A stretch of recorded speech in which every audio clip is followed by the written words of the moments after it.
আসসালামু আলাইকুম। আজকে আমি রান্না করব খুবই সহজ পদ্ধতিতে রেস্টুরেন্টের মতো পালক পনির। পালক পনির বানানোর জন্য প্রথমেই একটা পাত্রের মধ্যে নুন দিয়ে আমি জলটাকে ভালোভাবে ফুটিয়ে নেব। ফুটে এলে এর মধ্যে পালক শাকগুলো দিয়ে দেব। পালং শাকটা দিয়ে 2-3 মিনিট ভালোভাবে একটু ফুটিয়ে নেব। নিয়ে পালক শাকগুলোকে তুলে নিয়ে একটা ঠান্ডা জলে, বরফের জলেতে দিয়ে দেব।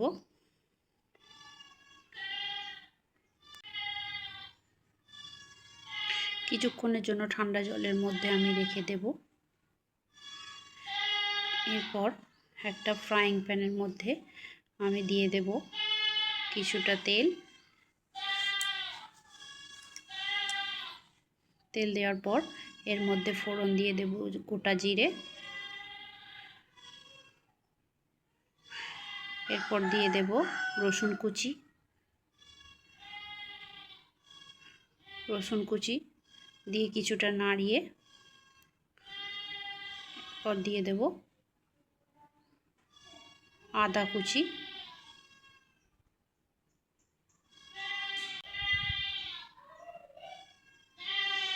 রসুন কুচি আর আদা কুচিটাকে ভালোভাবে একটু মিক্স করে নেব। হয়ে এলে এর মধ্যে দিয়ে দেব আমি কুচানো পেঁয়াজ। পেঁয়াজটাকে এরকমভাবে ছোট ছোট করে কুচিয়ে নিতে হবে। পর পেঁয়াজটা দেওয়ার পর কিছুক্ষণ ভেজে নিতে হবে। যতক্ষণ ভাজা হচ্ছে এখানে পালং শাকটা ঠান্ডা হয়ে গেছে। ভালোভাবে এরকম করে নিগড়ে একটা মিক্সিং জারের মধ্যে নিয়ে নেব।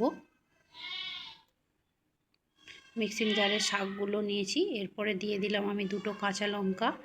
আর কালারটা যাতে না ফেড হয়, পালং শাকের কালারটা যেমন সবুজই থাকে, ওর মধ্যে আমি দিয়ে দিয়েছিলাম লেবুর রস।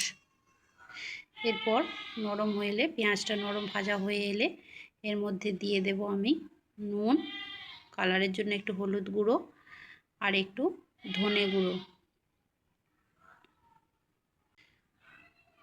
এটা দেওয়া হয়ে গেলে মশলাটাকে আমি একটু ভেজে নেব। পেঁয়াজের সঙ্গে একটু ভেজে নেব।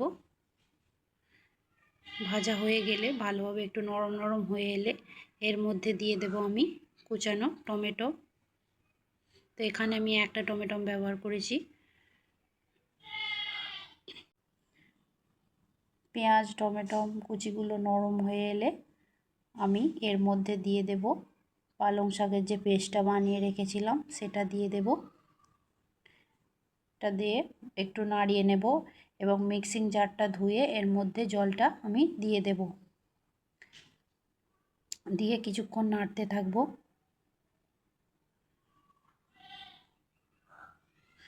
ভালো। এরপর এর মধ্যে অ্যাড করে দিলাম আমি অল্প পরিমাণে চিনি, দিয়ে একটু নাড়িয়ে নিলাম। নিয়ে এরকম ভালোভাবে গ্রেভি হয়ে এলে এর মধ্যে অ্যাড করে দেব আমি পনির কুচিগুলো। পনিরটা আমি এরকমভাবে কেটে নিয়েছিলাম।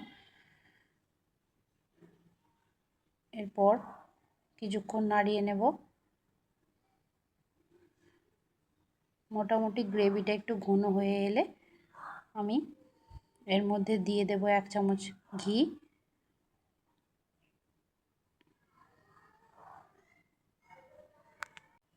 ঘি দেওয়ার পর আমি আরেকবার ভালোভাবে নাড়িয়ে নেব।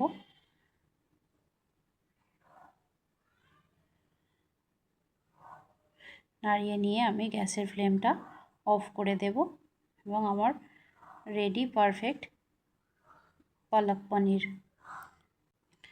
এটা ভাত বা রুটি, পরোটা সবের সঙ্গেই খেতে ভালো লাগে। এটা দেখতেও যেমন সুন্দর, খেতেও হয় অত্যন্ত সুস্বাদু।